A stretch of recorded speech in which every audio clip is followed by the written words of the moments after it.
Hello students, कैसे हैं आप सभी लोग। आई होप कि आप सभी लोग बहुत अच्छे हों, आपके परिवार के सभी सदस्य लोग अच्छे हों। और इस समय पॉजिटिव रहना बहुत ज़्यादा ज़रूरी है। तो मैं ये वीडियो बना रहा हूँ मेरे स्टूडेंट्स लोगों के लिए जो कि आमतौर पर मुझसे मिलते रहते हैं, और उन स्टूडेंट्स लोगों से भी के लिए भी मैं ये बना रहा हूँ जो मुझसे नहीं मिल पा रहे हैं अभी। क्योंकि हम लोग सभी लोगों को लॉकडाउन कर दिया गया और हम लोग उस तरह से अभी क्लासेस नहीं ले पा रहे हैं, तो स्टूडेंट लोगों से कम्युनिकेशन नहीं हो पा रहा है हम लोगों का। तो ये वीडियो में मैं कुछ पढ़ाई की बातें करूँगा। आप लोगों के लिए ये ज़रूरी है, पक्का ज़रूरी है ये सुनना, ये जानना। अगर आप पेरेंट्स अगर इस वीडियो को देख रहे हैं तो प्लीज़ अपने बच्चों को दिखाइए। और अगर आप स्टूडेंट हैं तो आप लोग अपने दोस्तों के साथ इस वीडियो को शेयर कर सकते हैं, क्योंकि इस समय गाइडेंस ज़रूरत है, मुझे ऐसा लगता है। क्योंकि बहुत बच्चे मुझे पूछ रहे हैं कि सर क्या करना चाहिए, क्या नहीं करना चाहिए। तो सबसे पहले तो मैं माइंड सेट की बात करूंगा कि इस समय थिंकिंग पैटर्न हमारा क्या होना चाहिए। फिर मैं आऊँगा उस चीज़ के ऊपर जिस चीज़ के लिए मैं ये वीडियो बना रहा हूँ, कि इस समय क्या किस तरह से हम लोगों को अपनी पढ़ाई को किस तरीके से करना चाहिए। वो सारी चीज़ों के ऊपर हम लोग डिस्कस करेंगे। फ़िलहाल देखिए, अभी मेजॉरिटी लोगों के मन में ये सवाल आ रहा होगा या ये डर आ रहा होगा। अभी तो यहाँ पे जोड़ा ईस्ट में एक कोरोना पॉजिटिव केस आ गया है, अब क्या होगा, ये तो फिर फैलेगा। अच्छा ये बताइए कि अगर फैलेगा भी तो क्या आप रोक पाएंगे इस चीज़ को। आपके हाथ में सिर्फ इतना है कि आप घर में बैठ सकते हैं, ज़रूरत पड़ने पर बाहर जा सकते हैं, मास्क लगा सकते हैं, हाथ को धो सकते हैं। इससे ज़्यादा क्या आपके कंट्रोल में कोई भी चीज़ है? मुझे नहीं लगता कि आपके हाथ में और कोई चीज़ है। लेकिन हाँ, जितनी चीज़ें उसको ज़रूर करना है हम लोगों को। और साथ साथ हम लोग टाइम वेस्ट क्यों करें ये सब सोच करके कि अब ये होगा वो होगा। हाँ ठीक है, आपको मैसेज मिला, आपने अपने स्टेटस में डाल दिया, उससे बाकी लोगों को पता चल गया, हम सभी लोग अलर्ट हो गए कि हाँ भाई ऐसा ऐसा है, थोड़ा सा सतर्क रहना है। लेकिन इसका ये मतलब थोड़ी है कि हम अभी हाथ पे हाथ रख करके बैठ जाएं, क्योंकि देखिए फ्यूचर में क्या होने वाला है ये हमें नहीं पता है। तो हम निगेटिव ही क्यों सोचें कि सब कुछ खत्म हो जाएगा, तो हम क्यों पढ़ें, हम क्यों मेहनत करें। अरे भाई 24 आवर्स का जो ड्यूटी आप लोग सवेरे डिसाइड किए हो, अब भगवान जाने ये भी आप लोग का पैटर्न है कि नहीं। आप लोग जब भी सवेरे उठते हो तो आप लोगों को आज मैं 24 आवर्स क्या करूँगा, इस चीज़ का शेड्यूल बनाना ही चाहिए। इनफैक्ट आप अगर किसी दोस्त के घर जाकर के उससे मिल भी रहे हो तो भी आपको इस चीज़ का टाइम टेबल बनाना चाहिए कि मैं इतना से इतना समय ये करूँगा, इतना से इतना समय ये करूँगा, इतना से इतना समय उस दोस्त के यहाँ जाऊँगा। पूरा शेड्यूल होना चाहिए। हाँ, कभी कभी वो शेड्यूल फॉलो नहीं भी हो सकता है, कुछ चेंजेस आ सकते हैं, डिपेंड्स अपन सिचुएशन। लेकिन फिर भी मेजोरिटी ऑफ द टाइम हमें कोशिश करनी चाहिए कि हमें शेड्यूल के हिसाब से ही चलना चाहिए। तो अब जब हम 24 आवर्स का शेड्यूल बना चुके हैं तो ये फालतू बातों के ऊपर चर्चा क्यों करें, डिस्कशन क्यों करें कि क्या होगा क्या नहीं होगा। और मान लीजिए 1 मिनट के लिए कि जितने ही सरप्राइज़ के साथ ये न्यूज़ आया था कि कोरोना एक महामारी आ गया है और इसका इलाज नहीं, उतना ही सरप्राइज़ के साथ ये न्यूज़ अगर आ जाए कि इसकी दवाई आ गई है और ये ठीक होना स्टार्ट हो गया है, या उतना ज़्यादा ये एडवर्स इफेक्ट अपना नहीं दिखाएगा, और मान लीजिए कि स्कूल खुल गए, या कुछ ना कुछ तो करेंगे लोग। हम लोगों से जो ऊपर लेवल में लोग जो बैठे हैं वो सोच रहे हैं इसके ऊपर। और मान लीजिए कि फिर से वो समय आ गया, तो ये जो समय मिला है ना, जिसमें हम लोगों के पास भरपूर समय है अपने उन चीज़ों को डेवलप करने का जो हम लैक कर रहे हैं, जिन चीज़ों में पीछे हैं, ये समय फिर ज़िंदगी में कभी नहीं आएगा बच्चों। ये चीज़ आप लोग याद रख लीजिएगा। ये गोल्डन चांस है। अगर आप में एक किसी चीज़ की कमी, जैसे फॉर एग्जांपल अगर किसी स्टैंडर्ड 10th क्लास के स्टूडेंट को मल्टीप्लिकेशन टेबल अभी तक याद नहीं है, तो ये गोल्डन अपॉर्चुनिटी कि आप लोग मल्टीप्लिकेशन टेबल अभी याद कर सकते हो। अगर आपको केमिस्ट्री में एलिमेंट्स के सिंबल्स या वो जो बेसिक कॉन्सेप्ट होता है इलेक्ट्रॉनिक कन्फिगरेशन या फिर केमिकल इक्वेशंस को बैलेंस करना, कोई भी चीज़ जहाँ पे आप लैग कर रहे हो, जिस चीज़ की वजह से वो सब्जेक्ट आपको हार्ड लग रहा है, वो अगर आप लोग को ऐसा फील हो रहा था कि काश और थोड़ा समय मिल गया होता, वो समय एक्चुअली बच्चों अब है। ये समय है जहाँ पे आप लोग उन चीज़ों को पूरा कंप्लीट कर सकते हो। ठीक है, तो माइंड सेट को थोड़ा सा फोकस्ड रखो, क्योंकि देखो 1000 लोग हैं, 1000 बातें होंगी। और सबसे खतरनाक जो मुझे लगता है, मैं खुद अनुभव करता हूँ, वो है यूट्यूब। ऊपर से आप लोगों का क्या है, एक म्यूजिकली, और क्या है टिकटॉक।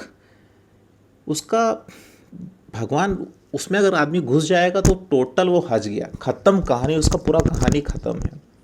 तो देखिए, मानिए या ना मानिए, अगर किसी के पास कुछ नहीं है, देखिए मैं किसी को स्पेसिफाई नहीं कर रहा हूँ या किसी का दिल दुखाना नहीं चाह रहा, लेकिन मान लीजिए किसी का ऐसा ड्यूटी है कि उसको 8 घंटे का ड्यूटी है और 8 घंटे का ड्यूटी उसको पता चल चुका उसका लाइफ उतना ही है, उसके बाद जा कर के वो कुछ भी चाहे डेवलप नहीं कर सकता, वही उसका लाइफ हो चुका है, ऐसा वो मान चुका है। हालांकि ऐसा होता नहीं, लेकिन वो मान चुका है। तो वो अपना 8 घंटा ड्यूटी कर रहा है, फिर टिकटॉक कर रहा है, यूट्यूब कर रहा है, वो अपना टाइम पास कर रहा है। लेकिन आप स्टूडेंट्स लोगों के हाथ में पूरा का पूरा अभी समय है जिसमें कि आप लोग अपना खुद का डेवलपमेंट कर सकते हो, जो कि पक्का पॉजिटिवली इम्पैक्ट डालेगा ही आपके फ्यूचर के ऊपर। तो आप लोग बात को समझो, ये समय को यूटिलाइज करो, थोड़ा सा ये सारे न्यूज़ से बाहर निकल करके, ठीक है, अपने टाइम टेबल के हिसाब से तो ज़रूर चलो। टाइम टेबल में खेलकूद भी रख लो, टाइम टेबल में एक्सरसाइज भी रख लो, टाइम टेबल में अगर हो सके तो आप लोग यूट्यूब पे रखो, लेकिन डिसाइड करो कि मुझे यूट्यूब में अगर देखना भी हो तो ये नहीं कि हाँ बस थंबनेल आया, कुछ भी बस इंटरेस्टिंग लगा देख लिए, मुझे इसी प्रकार के वीडियोस देखने हैं, वो भी आपको डिसाइड करना पड़ेगा। मुझे एजुकेशनल वीडियोस ही देखने हैं या मुझे गाना सुनना है तो इसी टाइप का गाना सुनना है। ये नहीं कि कोई थंबनेल से कुछ अट्रैक्टिव आप लोगों को दिखा दिया कि हाँ भाई ये चीज़ है, आप लोग उसको बस देखते चले जाओगे। हम लोगों का एज है, हम लोग उस चीज़ को डाइजेस्ट कर लेंगे अपने ब्रेन में, लेकिन आप लोगों का जो एज अभी चल रहा है, ये हर चीज़ आप लोगों को नहीं देखना है, आप लोगों को पूरा फोकस्ड रहना है। तो ये बात थी, ठीक है। आप लोग बहुत सारे मोटिवेशनल वीडियोस ऑलरेडी देखते होंगे, उतना डिटेल में मुझे बताने की ज़रूरत नहीं है, लेकिन हर बात का एक ही बात है कि हम लोग अपने आप को फोकस्ड रख सकते हैं। कुछ पर्टिकुलर चोजन काम हम लोग जो चूज़ किए हैं कि हाँ ये सारे काम हैं हमारे, उसमें हम लोग फोकस कर सकते हैं। अब मैं आता हूँ उन बच्चों के लिए जो कि अभी फ़िलहाल स्टैंडर्ड 10th क्लास में गए हैं, ठीक है, जो कि अभी 10th क्लास में गए हैं। तो समझो, 10th क्लास में जो स्टूडेंट्स लोग गए, सबसे पहला काम आप लोग करो कि इंटरनेट से आप लोग डाउनलोड करो। क्या? सिलेबस। मैं देखा हूँ बहुत सारे स्टूडेंट्स लोग क्या करते हैं, वो लोग बुक के ऊपर डिपेंड होते हैं। एक बात आप लोगों को बताऊँ, हो सकता है कि जो बुक आप लोग फॉलो कर रहे हो या जो बुक आपको रिकमेंड किया गया है उसमें सिलेबस से ज़्यादा दिया हो, या फिर ये भी हो सकता है कि सिलेबस से थोड़ा मोड़ा कम दिया हो, जिसको कि हम लोग बोलते हैं पता है इस बार ना आउटसाइड क्वेश्चंस आया था। और या फिर हम लोग कभी कभी बोलते हैं पता है बुक में तो इतना सारा दिया है लेकिन आया तो बहुत कम यार, बहुत इजी आया। रीज़न क्या है? ये कन्फ्यूज़न का रीज़न क्या है? इस बात को समझो, गलती आप लोगों का है। जब इंटरनेट में स्टैंडर्ड 10th क्लास के सारे सब्जेक्ट्स का सिलेबस है तो आप लोग उसको डाउनलोड क्यों नहीं किए स्टार्टिंग से? तो आज ही आप लोग सिलेबस को डाउनलोड करो और प्रिंट करो, और उसके बाद एक कॉपी में अलग से लेकर के उसको लिखो कि एक पर्टिकुलर जो मेन टॉपिक है उसके अंदर कितने छोटे छोटे सब टॉपिक्स हैं, ये आपको पता होना चाहिए। और वो सब टॉपिक्स को आप लोग समझने की कोशिश करो। पहले तो बुक पढ़ो, बुक पढ़ोगे नहीं समझ में अगर आ रहा है तो आज के ज़माने में टेंशन क्यों ले रहे हो? यूट्यूब में आप लोग टॉपिक अगर डालोगे, ये टॉपिक मुझे नहीं समझ में आ रहा, वो टॉपिक के ऊपर 10 टीचर्स 15 टीचर्स का वीडियो आ जाएगा, लेकिन वो तो आप लोग करोगे नहीं, क्योंकि आप लोगों को तो टाइम देना अपने व्हाट्सएप के स्टेटस को अपडेट करने में, इंस्टाग्राम का फ़ोटो चेंज करने में, व्हाट्सएप का फ़ोटो चेंज करने में, म्यूज़िकली बनाने में, टिकटॉक बनाने में। बनाओ, कोई दिक्कत नहीं, 1 या 2 बार हो गया, उस टेक्नोलॉजी को सीख लिया, बस काम ख़त्म, उसको साइड करो। फोकस उन चीज़ों पे करो जो आपके डेवलपमेंट से रिलेटेड हैं, जिससे आपको फ़ायदा होगा, ये हमेशा याद रखिएगा, ठीक है। तो मैं कह रहा था कि सिलेबस को डाउनलोड करना है, उसको प्रिंट करके लिख लेना है अपने कॉपी में। जैसे फिजिक्स का सिलेबस तो फिजिक्स का पूरा सिलेबस, कंप्यूटर का सिलेबस तो कंप्यूटर का पूरा सिलेबस आपके पास होना चाहिए। आपको इन डिटेल पता होना चाहिए कि ये चैप्टर से क्या क्या टॉपिक्स आएंगे। जैसे मुझे याद आ रहा है, मैं स्टूडेंट्स लोगों को कम्युनिकेटिव इंग्लिश पढ़ा रहा था, तो एक बच्ची मुझसे पूछी कि सर ये सारा भी तो चीज़ है लेकिन इसको आप बता नहीं रहे। मैंने कहा वो सिलेबस, आपके सिलेबस में जितना है उतना ही मैं बता रहा हूँ, क्योंकि कम्युनिकेटिव इंग्लिश ही सॉरी मैं इंग्लिश बोल रहा हूँ, कम्युनिकेशन स्किल्स, हाँ कम्युनिकेशन स्किल्स ही इतना मोटा बुक आता है, देखो इतना मोटा बुक। लेकिन आपके जो बुक में दिया वो कितना, 2 या 3 पेजेस का दिया हुआ है। आया समझ में? क्यों? क्योंकि आपका सिलेबस उसी हिसाब से कि 10th क्लास का जो बच्चा है उसके लिए इतना ही है, इतना वो जान जाएगा तो इनफ, इसके बाद और भी तो आगे बढ़ेगा तब वो पढ़ाना। तो आप लोग समझ पा रहे हो, सिलेबस के हिसाब से ही हमें पढ़ाई करनी चाहिए। तो मेरा रिक्वेस्ट है 10th क्लास के सभी स्टूडेंट्स लोगों से कि आप लोग इंटरनेट में जाओ और उस क्लास का हर सब्जेक्ट का सिलेबस को डाउनलोड करो और प्रिंट करो, मोबाइल में मत रखो या लैपटॉप में मत रखो, उसको प्रिंट कर डालो। और फिर उसके बाद प्रिंटेड फॉर्मेट में भी खाली उसको लटका करके घूमना नहीं है, आपको क्या करना है, आपको उसको कॉपी में लिखना है। और फिर उसके बाद एक एक टॉपिक, अगर कहीं पे आप लोग ट्यूशन जा रहे हो तो उस टीचर से हेल्प ले लो या स्कूल के टीचर से हेल्प ले लो, या अगर कहीं से हेल्प नहीं मिल रहा है तो खुद समझने की कोशिश करो। खुद भी नहीं समझ में आ रहा तो यूट्यूब है, उसमें अगर आप लोग टॉपिक अगर डालोगे तो पक्का कोई ना कोई वीडियो आएगा ही आएगा। गूगल है जहाँ पे रिटन चीज़ें आपको मिल जाएंगी, यूट्यूब है जहाँ पे बहुत सारे टीचर्स आपको मिल जाएंगे। इस ज़माने में अगर कोई बच्चा चाहे कि मुझे इम्प्रूव करना है ना, वो पक्का इम्प्रूव करेगा, इतना याद रखिएगा आप लोग। तो ये तो बात थी स्टैंडर्ड 10th क्लास के बच्चे लोगों के लिए। बाकी क्लास के बच्चे लोगों के लिए सिर्फ मेरी यही हिदायत है कि ये टाइम को आप लोग यूटिलाइज़ करो, पेपर में लिखो कि कौन कौन सी चीज़ें हैं, जिन चीज़ों को मुझे जानना था, जिनके कमी के वजह से मैं अभी तक इस लेवल में हूँ, मुझे इस लेवल तक पहुँचने के लिए, मैं इस लेवल में हूँ, मुझे इस लेवल तक पहुँचने के लिए ये सारी चीज़ों को कवर करना पड़ेगा। वो उसको अभी कवर करो। और एक बात याद रखो, मन कभी भी आपको अलाउ नहीं करेगा, मन कभी भी आपको अलाउ नहीं करेगा। आप मन के मालिक हो, मन को कंट्रोल करके बोलना पड़ेगा, बैठ पढ़ने के लिए, बैठ पढ़ने के लिए, बैठ, तब जाकर के हो पाएगा। आ रहा है समझ में आप लोगों को? ये बहुत लोग बोलते हैं ना आप अपने मन के मालिक हैं मन के मालिक नहीं, मन के गुलाम हो। तो थोड़ा सा खुद से पूछो कि मैं मन के हिसाब से चल रहा हूँ या मेरे पास वो पावर है, वो अथॉरिटी कि मैं अपने मन को चला सकता हूँ। तो मैं रिक्वेस्ट हर स्टूडेंट से कर रहा हूँ कि आप लोग पक्का ये चीज़ करो कि अभी जो चीज़ों की वजह से आप लोग का लेवल डाउन है, उन चीज़ों को आप लोग अभी सबसे पहले कवर कर लो, और फिर उसके बाद उन चीज़ों के मदद से फिर आप लोग हायर कॉन्सेप्ट को और भी सीख जाओगे। जैसे एग्जांपल के रूप में मैं बहुत बार देखा हूँ कि स्टैंडर्ड 10th क्लास के बच्चों को भी 20 तक मल्टीप्लिकेशन टेबल या 25 तक मल्टीप्लिकेशन टेबल याद नहीं होता है। तो जिसके वजह से क्या होता है, वो लोगों का अलजेब्रा ख़राब हो जाता है या बाकी दूसरा चीज़ जो है वो ख़राब हो जाता है, क्योंकि कैलकुलेशन तो हर किसी में रहेगा, मल्टीप्लिकेशन तो हर किसी में रहेगा। तो वो लोग क्या है, बहुत ज़्यादा वहाँ पे ट्रबल फील करते हैं कि मुझसे हो नहीं रहा है, क्योंकि फंडामेंटल कॉन्सेप्ट ही क्लियर नहीं है। आ रहा है आप लोगों को समझ में मैं क्या समझाने की कोशिश कर रहा हूँ? तो ये बाकी सारे क्लास के लिए था कि जहाँ जहाँ पे आप लोग लैग कर रहे हो उसको जल्दी जल्दी सुधार लो। और स्टैंडर्ड 10th क्लास में जो लोग हैं उन लोगों को मैं बता चुका हूँ कि आप लोगों को क्या करना है। 10th क्लास में अभी जो लोग एग्जामिनेशन दे रहे थे, बोर्ड एग्जामिनेशन, और जिन लोगों का 2 या 3 एग्जामिनेशन बाकी है, उन लोगों के लिए क्या बात है, आप लोग 11th क्लास में कुछ लोग रजिस्टर कर चुके हैं तो बहुत अच्छी बात है, उसको आप लोग पढ़ते रहिए, साथ साथ इसको भी छोड़िए नहीं। अभी आप लोगों का जितना भी सब्जेक्ट बचा हुआ है वो सब्जेक्ट को भी छोड़िए नहीं, उसको थोड़ा सा रिवाइज़ कीजिए।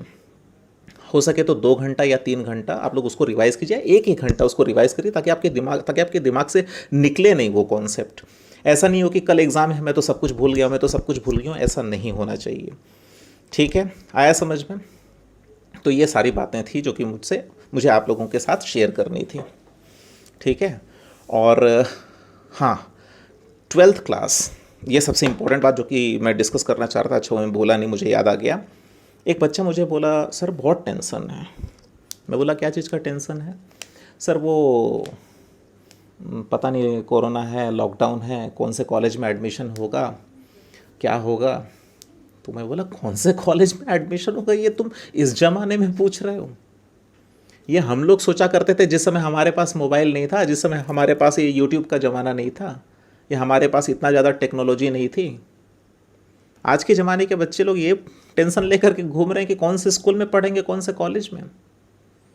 मैं बता रहा हूँ, आप लोग लोकली कोई भी कॉलेज या कोई भी स्कूल में चले जाओ, और याद रखना कोई भी स्कूल में, कोई भी कॉलेज में 100% टीचर्स परफेक्ट नहीं मिलेंगे। किसी ना किसी में कोई ना कोई कमी होगी, उस कमी को एक्सेप्ट करके ही आप लोगों को चलना है। मैंने खुद ऑब्ज़र्व किया अपने लाइफ में, 10th क्लास में, 12th क्लास में, और इंजीनियरिंग के क्लासेस में, फिर उसके बाद बेंगलोर पे जहाँ पे ट्रेनिंग लेने गया था वहाँ पे भी। आपको मान लीजिए कि आपका एक सेमेस्टर है, उसमें आपके 6 टीचर्स हैं 6 सब्जेक्ट्स के। आप एक्सपेक्ट करोगे कि 6 के 6 पूरा शानदार टीचर्स हैं, इम्पॉसिबल। चाहे IIT ही क्यों ना हो, 2 ही टीचर अच्छे रहेंगे या 3 टीचर अच्छे रहेंगे। आपके अल्लाह का चाहा तो 4 टीचर अच्छे रहेंगे, पक्का 2 या 1 टीचर तो लेवल का नहीं रहेगा और वो आपको अच्छे से समझा नहीं पाएगा, क्योंकि हो सकता है लिंक नहीं बैठे, कुछ भी रीज़न हो सकता है, उसके ऊपर मैं चर्चा बिल्कुल भी यहाँ पे नहीं करना चाहते कि क्या रीज़न है, लेकिन कनेक्ट बच्चे लोग उनसे नहीं कर पाते हैं। तो डरने का क्या है, आप स्कूल ज्वाइन कर लिया, कॉलेज ज्वाइन कर लिया, फ़ायदा क्या है, आपको वहाँ से सर्टिफिकेट मिल जाएगा, लेकिन आप पढ़ोगे कहाँ से, आप कोर्सेज तो बाहर के ले रहे हो ना। अब तो ऐसा नहीं है कि बड़े बड़े हाई फाई इंस्टीट्यूट में जाने के लिए वहाँ जा करके एडमिशन लेना पड़ेगा, आप घर बैठे बैठे वो कॉस्ट दे करके, वो पैसा दे करके कोर्स को खरीद सकते हो। और यूट्यूब में तो इतने सारे हैं, जैसे फिजिक्स वाला के बारे में आप लोग जान ही रहे होगे, वो 12th के टीचर, आप लोग ये मोहित त्यागी के बारे में जानते होंगे, वो मैथमेटिक्स के टीचर, कितने सारे अच्छे अच्छे टीचर्स हैं। फिर प्रतीक जैन एक हैं, वो कंप्यूटर से कितने अच्छे टीचर हैं, ठीक है। टेलुस्को एक हैं, वो कंप्यूटर से अच्छे, बहुत अच्छे टीचर्स हैं। तो बहुत सारे टीचर्स हैं ऑलरेडी जिनका कि फ्री ऑफ क्लासेस पड़ा हुआ है यूट्यूब में, आप जा करके उनके क्लासेस भी कर सकते हैं, और थोड़ा थोड़ा लिंक करके अपने ट्यूशन टीचर से, स्कूल टीचर से भी हेल्प लेकर के आप लोग आगे बढ़ सकते हैं। तो अभी हाँ, एक चीज़ मैं बताना चाहूँगा, स्टेट बोर्ड से जो लोग इंग्लिश मीडियम के स्टूडेंट हैं, आप लोग स्टेट बोर्ड में मत जाइए, ठीक है। जो लोग क्या उसको बोलते हैं, HSC बोर्ड से, या कौन सा बोर्ड मुझे पता नहीं, HSC, तो वो लोग CHSE में जाएंगे तो चलेगा, लेकिन जो इंग्लिश मीडियम से हैं, जैसे ICSE से हैं या फिर CBSE हैं, उन लोगों को ISC या फिर CBSE में ही जाना चाहिए। उससे क्या होता है, परसेंटेज थोड़ा बढ़ जाता है, ठीक है। CHSE में मैं जब था, अभी क्या चेंज हो गया मुझे पता नहीं, लेकिन मैं जब था तो उस समय कितना भी मेहनत कर लो, आपको 75 के ऊपर लाने में बहुत स्ट्रगल करना पड़ता है, ठीक है। बहुत मेहनत के बाद ही आपका 75 के ऊपर जो परसेंटेज आता है, 80-85, बहुत मेहनत से आता था, नॉर्मल स्टूडेंट्स लोगों का नहीं आता था। लेकिन यहाँ पे क्या है, यहाँ पे अगर आप लोग मेहनत करोगे तो आप लोगों को परसेंटेज आपके मेहनत के हिसाब से ज़रूर मिलेगा। ऐसा आप लोग कभी शिकायत नहीं करोगे मैं तो इतना अच्छा एग्जामिनेशन दिया था या दी थी लेकिन मेरा परसेंटेज नहीं आया, तो ये नहीं होने वाला है यहाँ पे, ठीक है। आप लोगों को जितना, आप लोग जिसके अधिकारी हो, उतना आप लोगों को परसेंटेज ज़रूर मिलेगा। तो ये तमाम बातें थी। तो याद रखना, टाइम टेबल बनाओ हर रोज़ का, एक्सरसाइज करने का, है ना, खेलने कूदने का, घूमने का, पढ़ने का, और पढ़ाई को रिवाइज़ करने का, हर चीज़ का टाइम टेबल होना बहुत ज़रूरी है, ठीक है। Thank you, bye bye. और कोई भी प्रॉब्लम अगर हो तो आप लोग मुझे कॉल कर सकते हैं, मेरे से कनेक्ट हो सकते हैं, डिस्क्रिप्शन पे अपना नंबर दे सकते हैं, मैं कॉल करूँगा, या आप लोग मुझे कॉल कर सकते हैं। मेरे साथ जुड़े रहने के लिए, मेरे वीडियो को देखने के लिए बहुत बहुत धन्यवाद।